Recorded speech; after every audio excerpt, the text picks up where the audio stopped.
ये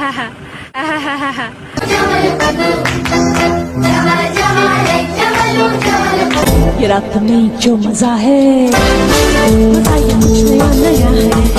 গুড়োগাড়া আসলে কাকু কাকিমারা সবাই ভালো তো চলে আসুন নতুন একটা ভিডিও নিয়ে ঝমঝম করে। আজকে ভিডিও সবার জন্য, ভিডিও সবাই দেখতে পারো। আর ভিডিওর প্রথম ইন্ট্রো দেখে বুঝতে পারছো কাকে নিয়ে ভিডিও হচ্ছে। হ্যাঁ, রচনা দিদিকে নিয়ে ভিডিও হবে আজকে। আজকে দিদির ইন্টারভিউ নেবো। ইন্টারভিউ একটা বলে গেল, ঠিক আছে? তা দোস্ত চলো বেশি ঝাড় পাকাও না করে সোজা ইন্টারভিউর প্রশ্ন এটাই থাকবে যে দিদির কাছে, দিদি ওই টক দইটা কেমন লেগেছিল তুমি যদি একটু সবাইকে ক্লিয়ার করে খুলে খেলে যদি বলতে তাহলে বেশ ভালোই হতো। কেমন লাগলো তোমার কাছে টক দইটা? দইটা তো অসাধারণ বাবা, আমার টক দইটা তো অসাধারণ বাবা। আচ্ছা দিদি, তোমার বাড়িতে কেমন টক দই হয় সেটা বলো তো? আমাদের বাড়িতে তো এরকম টক দই হয়ই না কলকাতাতে। আমরা কি দই হয় কে জানে ওটা।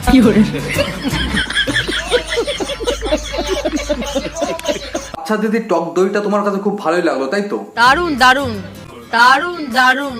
আচ্ছা দিদি, একটা প্রশ্ন আছে। প্রশ্ন এটাই যে টক দইটা যে তোমার কাছে খুব ভালো লেগেছে আর এত সুন্দর যে টক দইটা হয়েছে, তা কি কারণে হয়েছে সে কারণগুলো যদি তুমি যদি জানো তাহলে একটু যদি বলতে তাহলে বেশ ভালোই হতো। তো ঘাস এবং গাছপালায় ভর্তি, আর সেগুলো গরু খাচ্ছে। গরু তো শাক পাতা খেয়েই বড় হয় এবং সেগুলো খেয়ে হৃষ্টপুষ্ট হচ্ছে। আর তারপর তার যে দুধটা বেরোচ্ছে সেটা এত ভালো যে দইটা এত ভালো। মানে এবার সবাই চা খাবে। কোথায় কে নিয়ে নেবে? দিদি আমাকে একটা দাও, আমাকে একটা দাও। সবাই চা থেকে খাবে।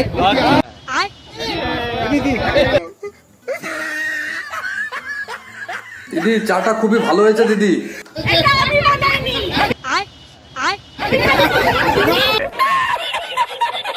তুমি যেটাই বলো সেটাই, কোনো অসুবিধা নেই। কিন্তু দিদি তোমার হাত থেকে চা নিয়েছি সেই কারণে হয়তো ভালো লাগছে, কোনো অসুবিধা নেই। ভালো হয়েছে দিদি। এবার সবাইকে মিষ্টি খাবো। আচ্ছা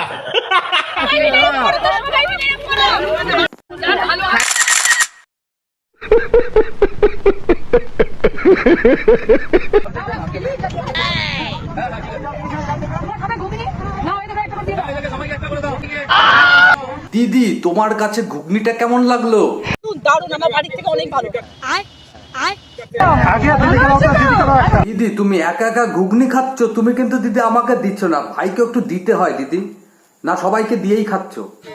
খাওয়াচ্ছি, শুধু খাওয়াবো না, এটা হতে পারে? দেখো দোস্ত, আমাদের হাতে কিন্তু দিদি অনেক আছে, ঠিক আছে, কিন্তু আমাদের এই প্রথম দিদি বলেছিল যে চপ শিল্প করতে, ঘুগনি বানাতে। হ্যাঁ, আর এক দিদি ঘুগনি খাচ্ছে। মা একটু ঘুগনি তৈরি করে দাও। তারপরে সপ্তাহে একটু তেলে ভাজা করলেন, একটা টুল আর একটা টেবিল নিয়ে বসলেন। এই তো পুজো আসছে সামনে, দেখবেন লোককে দিয়ে কুলোতে পারবেন না, আজকাল এত বিক্রি আছে। এই আমাদের দিদির কথা শুনে সে অনেক লোকে ঘুগনি, কোথায় চপমপ বানানোর শিল্প অনেক কিছু তৈরি করে দিয়েছে। আর এক দিদি রাস্তায় ঘুরে সবার কাছে দেখে বেড়াচ্ছে যে কে কে কোথায় কোথায় ঘুগনি বানাচ্ছে, সেখানে যে ঘুগনি খেয়ে টেস্ট করে বেড়াচ্ছে।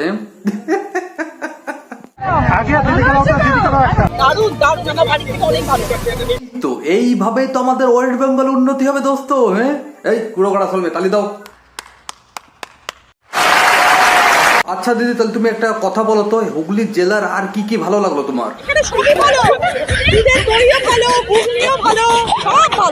আচ্ছা দিদি, তুমি এই কয়দিন কি নিয়ে ব্যস্ত আছো? শুধু খাওয়ার মধ্যে আছি। কি আরে বলুন কি? আমি শুধু খাওয়ার মধ্যে আছি। আচ্ছা দিদি, তুমি তো ওখানে ভাতও খেলে, তা ভাত তরকারি ওইগুলো কেমন ছিল? দারুণ খাবার খেয়েছি, ভীষণ ভালো লেগেছে। আচ্ছা দিদি, একটা কথা বলছি, লজ্জা পেও না, ঠিক আছে? কথা এটাই যে তুমি তো এখন জনগণেরই খাচ্ছ ঝমঝম করে, কিন্তু ভোটের পরেও তো সেই জনগণেরই খাবে।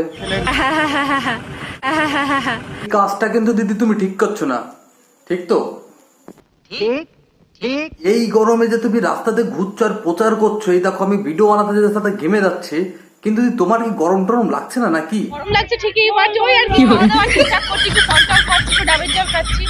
দিদি বাঁচতে যদি চাও তাড়াতাড়ি তুমি ঘরের মধ্যে যাও, কারণ দিদি এই রোদ্দুরি যদি তোমার মুখে দুটি তিনটে ফোট পাথরা উঠে যায় তাহলে কিন্তু দিদি স্কিনের বাড়ি প্রবলেম হয়ে যাবে কিন্তু। 2 মাসের জন্য অত ভাবলে হবে না, 2 মাস পরে আবার সব যত্ন নেবে। আচ্ছা দিদি, তুমি দিনের বেলায় কি খাবার খাচ্ছ সেটা বলো তো? ফল খাচ্ছি, হালকা ফুলকা খাবার খাচ্ছি, সেদ্ধর উপরে বেশি খাচ্ছি, জল বেশি খাচ্ছি, আচ্ছা দিদি, তুমি কি এখনো কি মেকআপ করে কি প্রচারে যাচ্ছ? আর একটু মেকআপও করছি, আচ্ছা দিদি, বুঝলাম। তা দিদি, তুমি মেকআপের জন্য কি কি ক্রিম ইউজ করছো বর্তমানে? সানস্ক্রিন লাগাচ্ছি, আর একটু মেকআপও করছি। আচ্ছা দিদি, এই গরমের হাত থেকে বাঁচার জন্য, শরীরকে ঠান্ডা রাখার জন্য তুমি কি কি খাচ্ছ? জল খাচ্ছি, আমি ছাঁচ খাচ্ছি, লস্যি বানিয়ে রেখেছি, লস্যির বোতল বানিয়ে রেখেছি, মাথা ঢাকার চেষ্টা করছি। বাইরে যা রোদ আর যা গরম, এই গরমের হাত থেকে বাঁচার জন্য পাবলিক মানে জনগণকে তুমি কি কোনো টিপস দিতে চাও যে ওই গরমের হাত থেকে বাঁচার জন্য? জল টল নিয়ে রাখুন, যত বেশি জল খাবেন, আর পেট ভরে খাবেন না, কম খাবার খাবেন, পেট হালকা রাখবেন, যত পারবেন হালকা ফুলকা খাবার খাবেন, যাতে শরীর স্বাস্থ্য ঠিক থাকে। এই যে ভোটে যে তুমি জিততে পারবে, এরকম কি তোমার মনে কোনো ভরসা আছে, যে বিশ্বাস আছে যে আমি ভোটে জিততেই পারবো? অনেকটা আত্মবিশ্বাসী, 100% আত্মবিশ্বাসী। কথা কি ক্লিয়ার না ভেজাল আছে? দিদি, তুমি যদি দিদি ভোটে জিতে যাও, তাহলে হুগলি জেলার মানুষদের জন্য দিদি তুমি কি কি করতে চাও? বিজয়ী হই, তাহলে সব থেকে বড় কাজ যেটা আগে করবো সেটা জি বাংলার সাথে আগে বসবো, আগে বসো, হুগলির দিদিদেরকে আগে ডাকো।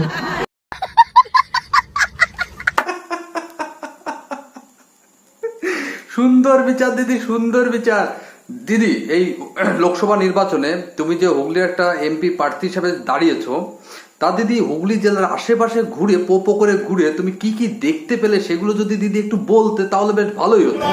চিমনি থেকে শুধু ধোঁয়াই ধোঁয়া, অন্ধকার, ধোঁয়া বেরোচ্ছে। তুমি যখন কলকাতা থেকে যে হুগলি জেলায় গেলে, যাওয়ার পরে দিদি তুমি যে বলছে ধোঁয়ায় ধোঁয়া, তা দিদি হুগলি জেলায় কিন্তু কোনো উন্নয়ন হয়েছে, কোনো কলকারখানা কি হয়েছে? যখন এলাম তখন তো দেখলাম অনেক কারখানা হয়েছে। দোস্ত, অনেকে হয়তো জানো না, আমাদের রচনা দিদি একটা ট্যালেন্টেড মানুষ, উনি দূর থেকে বলে দিতে পারে যে কোথায় কোথায় কলকারখানা হয়েছে, কোথায় কোথায় কলকারখানা হয়নি। তা রচনা দিদি, হুগলি জেলায় কি বর্তমানে বা ভবিষ্যতে কোনোদিন কি কলকারখানা আরো বেশি হতে পারে? কারখানা তো হচ্ছে, আরো হবে, দিদি যদি থাকেন আরো অনেক হবে। Are you comedy me?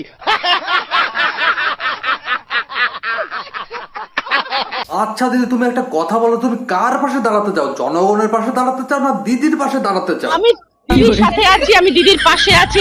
দোস্ত, একটা জিনিস দোস্ত আমি ধরতে পারিনি এখনো পর্যন্ত, এই রাজনীতি হচ্ছে না কোনো মুভি হচ্ছে না কোনো নাটক হচ্ছে, আমি তো দোস্ত এখনো পর্যন্ত কিছু ধরতেই পারিনি।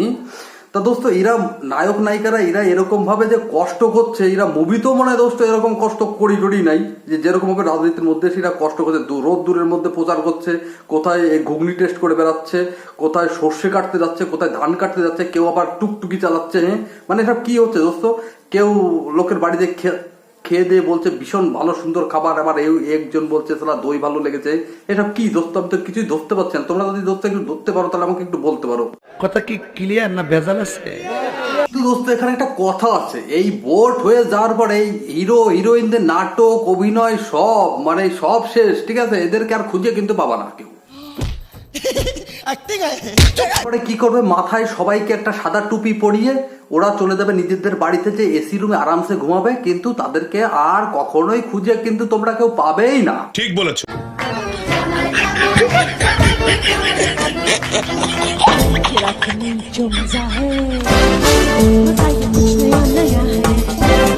গুড়োগড় আসলমে কাকু কাকিমারা, ভিডিওটা আমি এখানেই শেষ করলাম। আর ভিডিওটা ভালো লাগুক আর খারাপ লাগুক, যা লাগুক কিন্তু লাইক করে দিও, ঝমঝম করে একটা লাইক করে দিও, কমেন্ট করে দিও, সাবস্ক্রাইব করার পরে পাশের ঘন্টাটা টং করে বাজিয়ে দিও, ঠিক আছে? আবারও দোস্ত দেখা হবে নতুন কোনো ভিডিও নিয়ে 2, 4, 5 দিন পরে। ততদিন সবার খেয়াল রাখো। ওকে, বাই।